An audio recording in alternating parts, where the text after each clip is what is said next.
Corona के कुछ cases बढ़ रहे हैं, उसके ऊपर आज कल हमारे स्वास्थ्य मंत्री सौरभ जी ने मीटिंग ली थी पूरे स्वास्थ्य मंत्रालय की सभी एक्सपर्ट्स की। आज मैंने उसके ऊपर मीटिंग ली।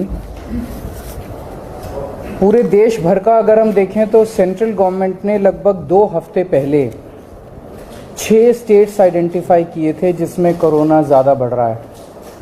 वो थे गुजरात, महाराष्ट्र, केरला, कर्नाटका, तमिलनाडु और तेलंगाना। उसमें दिल्ली नहीं था।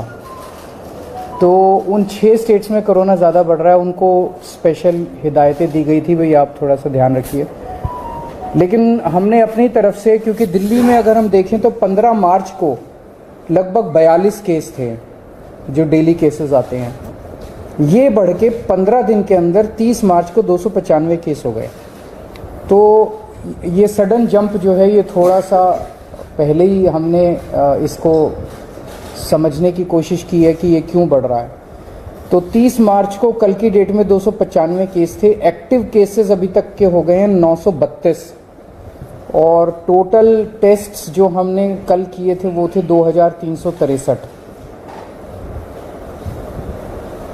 वैसे अभी कोई चिंता की बात नहीं है, 295 केस है, लेकिन हम समय रहते जो भी स्टेप्स उठाने की ज़रूरत है वो उठा रहे हैं।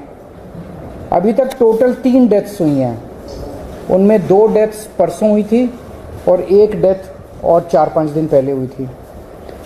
ये तीनों डेथ्स वो हैं जिसमें साइड डिजीज़ कोमॉर्बिडिटी जो है वो बहुत सीवियर थी तीनों केसेस में। तो ऐसा अनुमान है कि डेथ कोमॉर्बिडिटी की वजह से हुई है और शायद कोरोना इंसिडेंटल था, पर ये कहा नहीं जा सकता। तो उन जैसे एक केस है जिसमें किडनी का ट्रांसप्लांट हुआ था, वो 2-3 महीने से हॉस्पिटल में एडमिट था और उसकी डेथ हो गई। तो ये कहना कि वो कोरोना से डेथ हो गई ये थोड़ा शायद गलत होगा, लेकिन ये फैक्ट है कि 3 केसेस ऐसी डेथ हुई है जिनको कोरोना था। इन 3 में से 2 दिल्ली के बाहर के रहने वाले थे। अभी इस वक्त जितने भी हमारे केसेस पॉजिटिव आते हैं 100% केसेस की हम जीनोम सीक्वेंसिंग करा रहे हैं। उसका हमारा मकसद ये है कि अगर कोई भी नया वेरिएंट अगर निकल के आए तो हमारे को पहले से पता चल जाए कि कहीं कोई चिंता का विषय तो नहीं है। तो 100% केसेस की जीनोम सीक्वेंसिंग करा रहे हैं। इस वक्त जो सबसे प्रिडोमिनेंट वेरिएंट आ रहा है वो है XBB.1.16। लगभग 48% केसेस में ये वाला वेरिएंट है और जो बाकी भी हैं उनमें भी इसी वेरिएंट के कुछ सब वेरिएंट्स हैं। इस वेरिएंट की 3 क्वालिटीज़ हैं। ये वायरल बहुत तेज़ी से हो रहा है, बहुत तेज़ी से फैल रहा है, लेकिन ये सीवियर नहीं है बिल्कुल भी। ना तो इसमें कोई तेज़ सिम्टम्स हैं और ना ही इसमें ज़्यादा हॉस्पिटलाइजेशन की ज़रूरत है और ना ही इसमें डेथ्स की ज़्यादा चिंता है।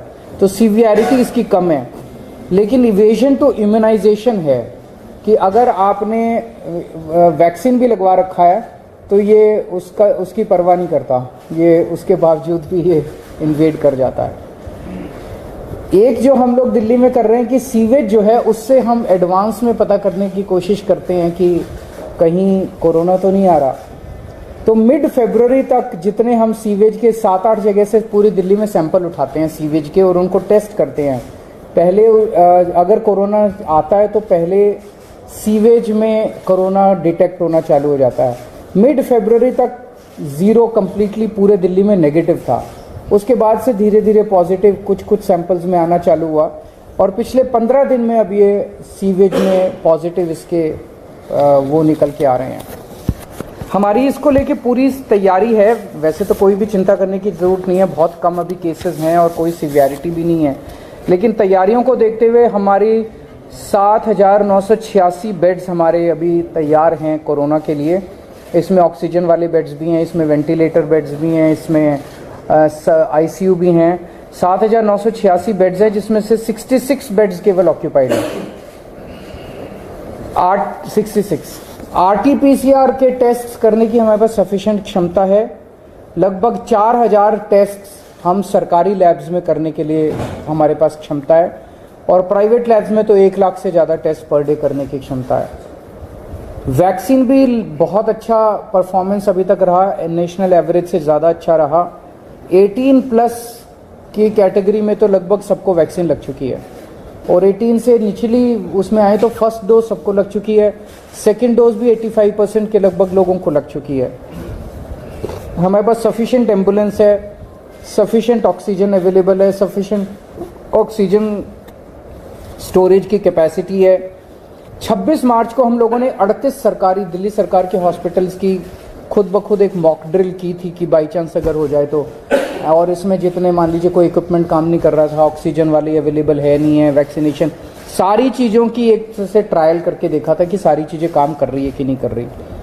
अब केंद्र सरकार के निर्देश आए हैं, 10 और 11 अप्रैल को एक बारी सारे सरकारी और प्राइवेट हॉस्पिटल्स की मॉक ड्रिल की जाएगी। इसके ऊपर दिल्ली सरकार एक कैंपेन चलाएगी, अब एक मीडिया कैंपेन चलाया जाएगा लोगों को कोरोना के बारे में जागरूक करने के लिए और एहतियात बरतने के लिए कि कोविड अप्रोप्रिएट बिहेवियर फॉलो किया जाए। एयरपोर्ट के ऊपर 2% के लगभग पैसेंजर्स को रैंडम टेस्टिंग की जा रही है, और जितने भी दिल्ली सरकार के हॉस्पिटल्स हैं सबको बोल दिया गया है कि आइसोलेशन वार्ड्स कोरोना पेशेंट्स के लिए रखे हैं। कहीं ऐसा ना हो कि किसी को बहुत सीरियस, मान लिया ILBS में किसी को किडनी ट्रांसप्लांट हुआ, उसको कोरोना हो गया, अब उसको कोरोना वाले हॉस्पिटल में नहीं ले जाएंगे हम, वहीं पे अगर आइसोलेशन बेड होगा तो वहीं पे उसको एक अलग वार्ड में कर देंगे, तो उसका कोरोना का, किडनी का भी ट्रीटमेंट होता रहेगा और उसका कोरोना, तो हर अस्पताल के अंदर एक आइसोलेशन वार्ड की